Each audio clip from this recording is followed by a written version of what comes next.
Hello everyone, कैसे हो सब। आई होप सब अच्छे होंगे। और आज ये हमारा लास्ट लेक्चर रहेगा इसके ऊपर। ये हमने जो सारी बुक है भाई, जिसने भी इसके इंपॉर्टेंट क्वेश्चन बनते थे सारे चैप्टर से हमने कंप्लीट कर लिए हैं। बस एक हमारा जो 10th चैप्टर है ये रहता है, आज इसको भी हम कंप्लीट कर देंगे। चलो स्टार्ट करते हैं। और जिसने पहले की वीडियोस नहीं देखी है प्लेलिस्ट में जाओ, जैसे चैनल को सब्सक्राइब करोगे आपको प्लेलिस्ट दिखेगी IBO 1 की, और साथ में IBO 6 की भी है। ठीक है, जो 4 सेम वाले बच्चे हैं भाई देख सकते हैं उनको जा करके। और जो IBO 1 है ये तो हमारी कंप्लीट ही हो गई है आज। बस एक वीडियो ये लास्ट वाली वीडियो रहेगी। ठीक है, चलो स्टार्ट करते हैं। WTO वर्ल्ड ट्रेड ऑर्गेनाइजेशन होता क्या है।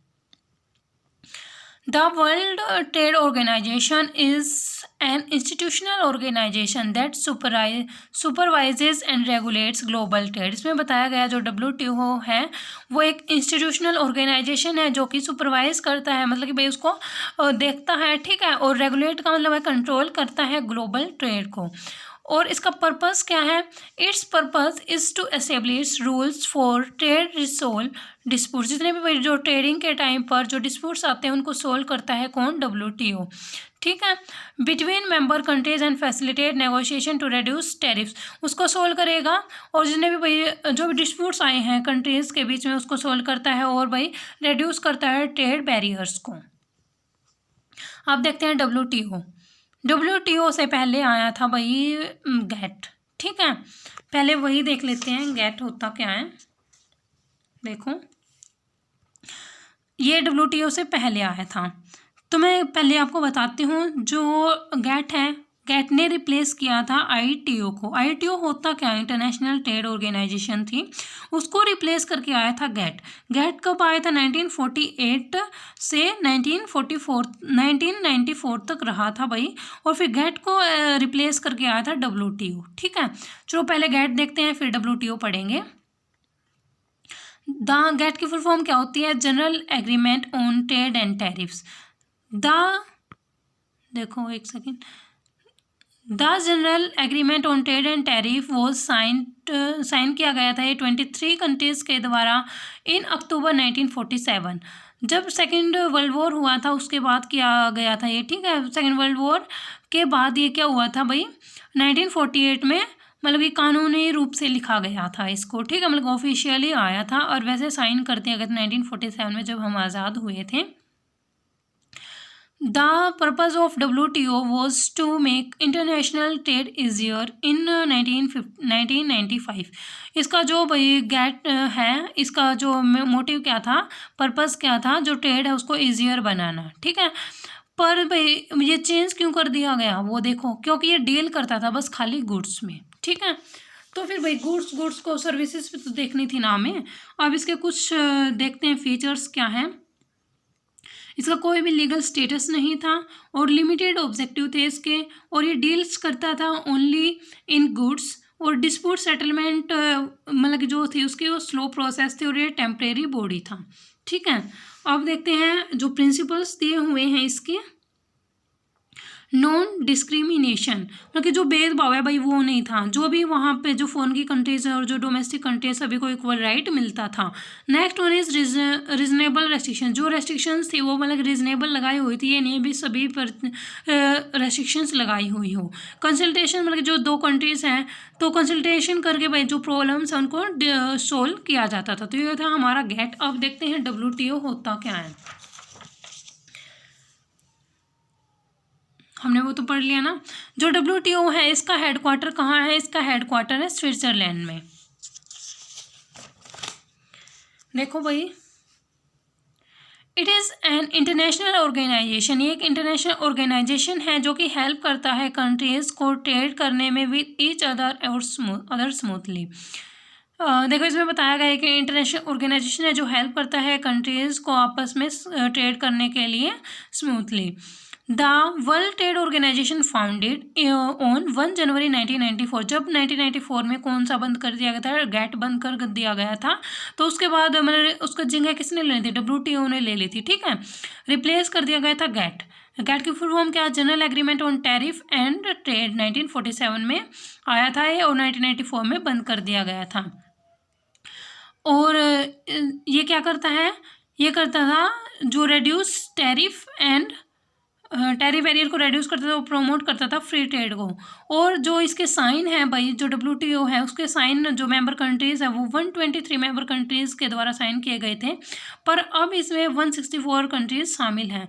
WTO का मेन एम क्या है, प्रमोट करना फ्री ट्रेड को, रेड्यूस करना टैरिफ को, और जो इकोनॉमिक कॉरपोरेशन अमंग कंट्रीज़ है उसको इंक्रीज़ करना। ठीक है, जो इकोनॉमिक कॉरपोरेशन है उसको इंक्रीज़ करना। ट्रेड लिबरलाइजेशन भी है इसका। देखो ये इसके कुछ फीचर्स हैं। ये रेड्यूस करता है टैरिफ और अदर ट्रेड बैरियर्स को, और ट्रेड फैसिलिटेशन, इसमें जो सिंपल प्रोसेस है वो फॉलो करना होता है, मतलब कि जो प्रोसेस उसको क्या करता है, सिंपल बनाता है।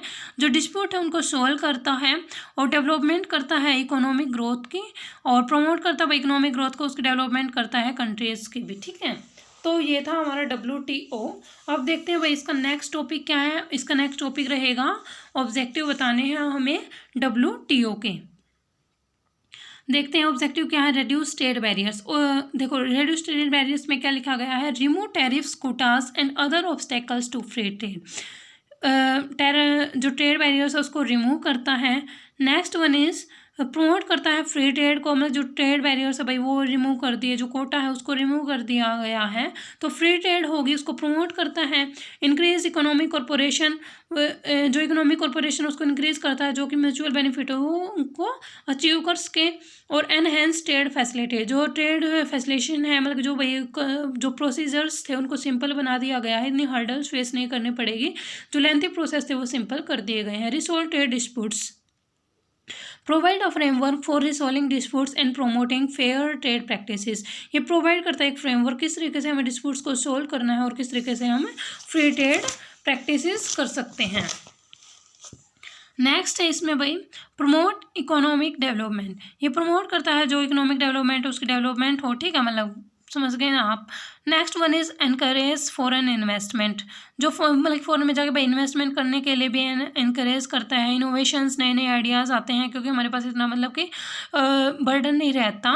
और प्रोमोट करता है फेयर ट्रेड प्रैक्टिसेस हो, ई कॉमर्स हो, सपोर्ट करता है small and medium size enterprises को, और प्रमोट पीस, मतलब कि जो डिस्प्यूट्स है वही सॉल्व हो जाए तो पीस मेंटेन रहेगा। तो ये थे हमारे कुछ ऑब्जेक्टिव्स। नेक्स्ट है इसमें WTO के फीचर्स। देखो भाई इसमें यहाँ पे मैंने डिफरेंस भी बताया गया है गेट का और WTO का। जो गेट है वो डील करता था खाली गुड्स में, और जो WTO है वो डील्स करता है गुड्स में, ट्रेड एंड सर्विसेज में, और इंटेलेक्चुअल प्रॉपर्टी में। ठीक है, अब देखते हैं भाई इसके, देखो हमने ये पढ़ लिया WTO, ऑब्जेक्टिव पढ़ लिए। अब देखते हैं साइलेंट फीचर्स क्या हैं इसके। फर्स्ट है इसमें non discrimination. Non discrimination, discrimination का मतलब होता है भेदभाव। नॉन डिस्क्रिमिनेशन का मतलब क्या होगा, मतलब भेदभाव नहीं करता। ठीक है, this is the most important principle on which WTO has been founded. देखो इसमें बताया गया है एक मोस्ट इंपॉर्टेंट प्रिंसिपल माना जाता है WTO का, और the principle of non discrimination means, इसका मतलब क्या है कि all trading partners will be granted the most favoured nation MEN most favoured nation status then that is each member state of WTO will treat every other member state equally as the most favoured nation. देखो इसमें ये बताया गया है जो foreign से persons आते हैं, जो हमारे पर्सन हैं, उनको सेम तरीके से ट्रीट किया जाएगा, कोई भी भेदभाव नहीं किया जाएगा। फ्री ट्रेड होगी भाई इसकी। इसमें बताया जो भी हमारे टैरिफ है और नॉन टैरिफ है उनको रिमूव कर दिया गया है। ठीक है, जो क्वांटिटी थी वो रेस्ट्रिक्शंस भी रिमूव कर दी गई, मतलब कि जो कोटास थे उनकी रेस्ट्रिक्शंस भी रिमूव कर दी गई हैं। Stability in trading system, under WTO agreement members state are committed not to raise tariff. मतलब कि इसमें क्या भाई जो टैरिफ और नॉन टैरिफ उसको रिमूव कर दिया गया, तो मतलब उसको रेज नहीं करना, तो जो ट्रेडिंग सिस्टम है वो भी स्टेबल तरीके से चलेगा। और प्रोमोशन किया जाता है फेयर कॉम्पिटिशन का, जो हमारी डोमेस्टिक कंट्रीज और जो हमारी फॉरेन से कंपनीज आती हैं यहाँ पे सेटअप करने के लिए, तो उनको सेम ट्रीट किया जाता है और कंपटीशन फेयर होगा, ना कि भैया जो हमारे आगे पर्सन उनको अलग तरीके से ट्रीट किया जा रहा है वो नहीं होगा। Next point is special concern for developing countries. इसमें बताया गया है जो डेवलपिंग कंट्रीज हैं उनके लिए स्पेशल कंसर्न्स नहीं होते, सभी को इक्वली ट्रीट किया जाता है। इसमें मार्केट एसेस कमिटमेंट इसमें बताया गया है कि जो अगर भाई अगर एक कंट्री को बेनिफिट हो रहा है साथ में दूसरी कंट्री को भी बेनिफिट होगा, ठीक है, मतलब रेसिप्रोकल होता है ये। जनरल काउंसिल में बताया गया है WTO has a general council that overseas the implementation of WTO agreement. इसमें बताया गया है जो WTO है उसके पास एक जनरल काउंसिल होती है जो कि मतलब कि ओवरसीज करती है, देखती है कि भाई किस तरीके से जो एग्रीमेंट कैसे इम्प्लीमेंट किए गए हैं। और टैरिफ का रिडक्शन किया गया है, ये है रेसिप्रोकल वाला, एक कंट्री को बेनिफिट हुआ है तो दूसरी कंट्री को भी बेनिफिट होगा। जिसमें मेंबरशिप है वो दोनों कंट्रीज को मिलती है, जो चाहे वो डेवलप्ड कंट्री हो चाहे वो डेवलपिंग कंट्रीज हो, तो दोनों को मिलेगी, ठीक है। नेक्स्ट देखते हैं इसमें नेक्स्ट क्या पॉइंट है। इसमें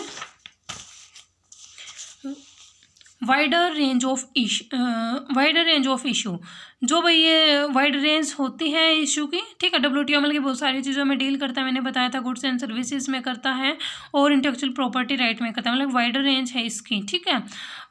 जो डिस्प्यूट्स हैं वो होने की संभावना रहती है इसमें। नेक्स्ट है multilateral trading system. Multilateral trading system में क्या बताया गया था, most important feature of WTO is that it seeks to establish just and fair multilateral system of international trade wherein the developing countries and the least developed countries are equal. देखो इसमें बताया गया जो डेवलप्ड कंट्री या जो undeveloped country है या under developed countries हैं उनको इक्वली ट्रीट किया जाता है इसके अंदर। अब देखते हैं फंक्शंस क्या रहेंगे, इसके फंक्शन क्या है। पहला है हमारा ट्रेड एग्रीमेंट, जो एडमिनिस्टर करता है ये ट्रेड एग्रीमेंट को, दोनों कंट्रीज के बीच में ट्रेड किया जाता है, एग्रीमेंट किया जाता है। और नेक्स्ट है ट्रेड नेगोशिएशन, मतलब जो टैरिफ है और कोटास है उनको कम कर दिया जाता है इसमें और सेटल कर दिए जाते हैं। नेक्स्ट पॉइंट है इसमें टू सेटल ट्रेड डिस्प्यूट, जो ट्रेड डिस्प्यूट्स हैं वो सेटल कर दिए जाते हैं एग्रीमेंट करके, मतलब कि डिस्कस करके, ठीक है। और रिव्यू करते हैं नेशनल ट्रेड पॉलिसीज़ को, मॉनिटर करते रहते हैं कि भाई क्या ट्रेड पॉलिसीज़ हैं क्या नहीं है। और trade capacity of developing companies, मतलब क्या कैपेसिटी रहने वाली जो डेवलपिंग इकोनॉमीज है उसकी कैपेसिटी क्या है। Next one is to cooperate with the other international organisation, ये कोऑपरेट करता है दूसरे इंटरनेशनल ऑर्गेनाइजेशन के साथ भी। अब है भाई इसमें WTO एंड इंडिया, मतलब अब फिलहाल क्या चल रहा है वो देखेंगे हम इसमें WTO और India. Let's see guys, WTO and India. The World Trade Organization is an international organization that promotes and enforces free trade among its member countries में बताया गया है। जो WTO है वो एक इंटरनेशनल ऑर्गेनाइजेशन है जो कि प्रमोट करता है और एनफोर्स करता है फ्री ट्रेड के लिए, जो एक मतलब कंट्रीज़ के बीच में फ्री ट्रेड करना, ठीक है। जो भी उसके मेंबर कंट्रीज़ रहेंगे उनके बीच में फ्री ट्रेड करने के लिए वो प्रमोट करता है, इनकरेज करता है। The WTO promote a framework for countries to make trade agreement, resolve trade disputes and promote economic growth and development. इसमें बताया गया जो WTO वो प्रोवाइड करता है एक फ्रेमवर्क, किस तरीके से हम ट्रेड एग्रीमेंट करेंगे, किस तरीके से हम रिसोल्व करेंगे ट्रेड के डिस्प्यूट्स को और किस तरीके से हम प्रमोट करेंगे इकोनॉमिक ग्रोथ को और उसकी डेवलपमेंट करेंगे। अब है इंडियाज़ मेंबरशिप इन WTO, जो इंडिया की मेंबरशिप है WTO में वो देखते हैं। India is a founding member of WTO which was established on 1 January 1995. India membership in WTO was provided it with a platform to promote its trade interest, resolve trade and dispute. हमें पाया गया है कि भाई जो India है वो WTO का एक पार्ट माना जाता है, 1995 में हुआ था ये इसका पार्ट, ठीक है, इसमें शामिल हुआ था। और इसमें एक प्लेटफॉर्म है, ये एक प्लेटफॉर्म को प्रोवाइड करता है जो कि प्रमोट करता है ट्रेड के इंटरेस्ट को और प्रॉब्लम्स को सोल्व करने के लिए। अब देखते हैं बेनिफिट क्या है WTO के। ये इंक्रीज करता है ट्रेड अपॉर्चुनिटीज़ को, particularly in area of textile, agriculture और सर्विसेज के एरिया में अपॉर्चुनिटी को इंक्रीज करता है। इम्प्रूव मार्केट एसेस, इसमें बताया गया है India has gained improved market access to other WTO countries which has help to increase its export, मतलब कि भाई इसको मार्केट एसेस मिल गई है। और नेक्स्ट वन इज़ प्रोटेक्शन करता है IPR की। अब इसके चैलेंजेस क्या है, जो एग्रीकल्चर सब्सिडीज़ हैं, टैरिफ बैरियर्स है और IPR हैं, ठीक है, मतलब कि इनमें डील करता है ये। तो ये हमारा था भाई टॉपिक WTO के बारे में। अब है गेट्स। गेट्स क्या होता है वो देखते हैं। WTO पढ़ लिया हमने, गेट पढ़ लिया, आप पढ़ रहे हैं गेट्स। गेट्स क्या होता है, ठीक है, वो था हमारा गेट, वो खाली डील करता था किस में, गुड्स में। अब ये जो गेट्स है इसकी फुल फॉर्म देख लो क्या है, the general agreement on trade in services. तो ये ट्रेड करेगा किस चीज़ में, सर्विसेज में। अब देखते हैं क्या है। It is a treaty of WTO that came into force 1995 as a result of URC round negotiation। इसमें बताया गया है ये एक ट्रीटी है भाई जो कि WTO के द्वारा की गई थी, और ये फोर्स में कब आई थी, 1995 में आई थी, क्योंकि जो हमें सर्विसेज में भी तो डील करना था ना, तो इसलिए। तो इसका ऑब्जेक्टिव क्या है, सर्विसेज में डील करना है, ट्रेडिंग करना है सर्विसेज की। All the members of WTO was signature वो साइनेटेरियस टू गेट्स, मतलब भाई इस पे सारे मेंबर्स कंट्रीज ने भाई साइन कर दिए थे इस पे। Promotion of service sector all the, मतलब कि सारे के मतलब फैल गया था गेट्स, और इस जो इसका बेसिक एम है वो क्या है, सर्विसेज प्रोवाइड करना है, ठीक है। अब देखते हैं इसके ऑब्जेक्टिव क्या रहने वाले हैं। देखो यहाँ से ऑब्जेक्टिव पढ़ लो इसके भाई। एक्सपेंडिंग ट्रेड इन सर्विसेज, जो एक्सपेंड करना ट्रेड इन सर्विसेज को, ठीक है। प्रमोट करना इकोनॉमिक ग्रोथ को, डेवलपमेंट को, पार्टिसिपेट करना इकोनॉमिक की कंट्रीज में, डेवलपिंग कंट्रीज में participation, increase participation of developing countries, reduce करना पॉवर्टी को, एनकरेज करना फॉरेन इन्वेस्टमेंट में, और प्रोटेक्ट करना कंज्यूमर के इंटरेस्ट को। तो ये हमारे कुछ ऑब्जेक्टिव थे इसके। अब देखते हैं गेट्स के प्रिंसिपल। इसमें बताया गया है मोस्ट फेवर्ड नेशन। इसमें बताया गया भाई MFN में कि अगर जो हमारी डोमेस्टिक कंपनी है उसी तरीके से हम जो बाहर की कंपनी आएगी, फ़ोन की कंपनी आएगी, उसको भी सेम हम एडवांटेजेस देंगे, ठीक है, मतलब जो उसको फैसिलिटी मिल रही है वही उसको देंगे, तो उसको भी इस तरीके से ट्रीट किया जाएगा वो जैसे कि वो हमारी डोमेस्टिक कंपनी है। Next one is national treatment. National treatment दिया जाएगा जिस तरीके से भाई हमारे सारे रूल्स एंड रेगुलेशंस है उस तरीके से ही मतलब उसको भी दिए जाएंगे, ठीक है। अब रहते हैं भाई हमारा अपना है 2 पेजेस और रहते हैं, चलो ये कर लेते हैं हम, ये वाला factor causing instability in the price of commodity in the industrial market. इसमें बताया गया जो फैक्टर है भाई जो कॉज कर रहे हैं एक कमोडिटी का प्राइस को इंटरनेशनल मार्केट में, तो वो फैक्टर कौन से हैं। फर्स्ट है गवर्नमेंट पॉलिसीज़। देखो गवर्नमेंट पॉलिसीज़ में क्या बताया गया है, these policies directly affect the price of a commodity. The export and import policy of a country for the purchaser and the seller will have huge impact on the commodity price. इसमें बताया गया है जो ये policies हैं directly effect करती है commodity के प्राइस को, और जो एक्सपोर्ट है और जो इम्पोर्ट पॉलिसी है एक कंट्री की वो परचेजर पर भी और सेलर पर भी इम्पैक्ट डालती है, ठीक है। Like for example our government increase the import duty on crude oil, its price will show a similar increase in the price of a contract. इसमें बताया गया है अगर जैसे हम जो हमारी गवर्नमेंट है वो इंक्रीज कर देते हैं इम्पोर्ट ड्यूटी को क्रूड ऑयल पर, तो उसके प्राइस भी कैसे दिखेंगे हमें, जितना हमें क्रूड ऑयल इंक्रीज कराया है उसे उस तरीके से ही हमें जो प्राइस है वो इंक्रीज दिखेंगे, ठीक है। Next one is economic policy. Economic policy भी इफेक्ट डालती है एक प्राइस एक कमोडिटी को प्राइस के इंक्रीज करने में। Price of a commodity are also affected by the economic and political events of the countries that are producing or using the commodity. Lower economic growth of an economy reduce the purchasing power of people of other country. As a result, demand of a commodity will fail, and it also affect overall movement of price. में बताया गया जो price है commodity का वो effect किया जाता है किसके द्वारा, इकोनॉमी और पॉलिटिकल के द्वारा भी इफेक्ट होते हैं।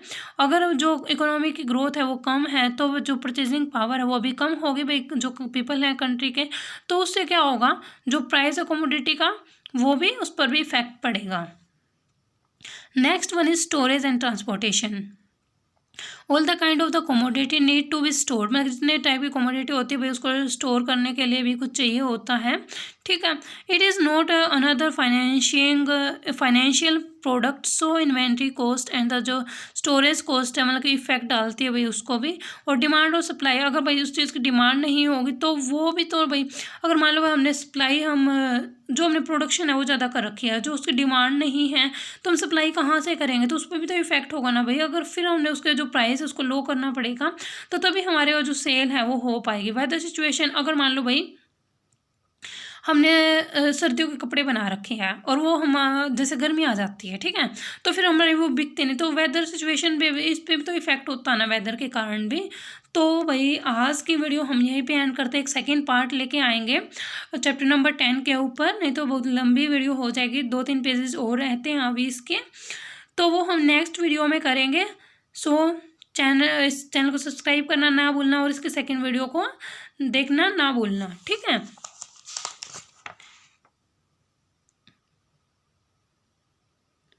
देखो इसमें एक तो ये टॉपिक है सेल ऑफ गुड्स एक्ट, अगर भाई मैं नहीं करवाती आपको तो आप कर लेना इसको खुद से, ठीक है। ये आपके एग्जाम के लिए मतलब टॉपिक तो वैसे थोड़े ही रह रहे हैं, यही टॉपिक है मेन तो इसमें, सेल ऑफ गुड्स एक्ट, ठीक है। एक बार मैं आपको दिखा देती हूँ, आप पढ़ लेना इनसे भाई।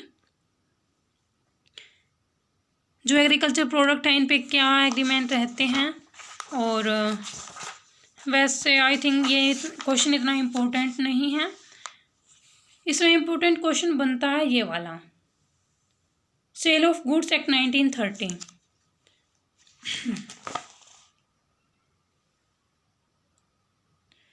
ठीक है गाइस, ये कर लेना भाई, और ये हमारा चैप्टर भी कंप्लीट होता है, और जो IBO 1 है की है बुक, उसके भी हमारे सारे चैप्टर कंप्लीट होते हैं। एक सेकेंड मैं आपको दिखा देती हूँ,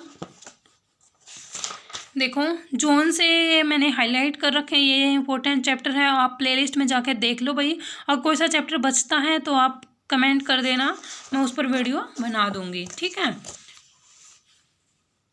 सारे के सारे चैप्टर मैंने कवर करवा दिए हैं।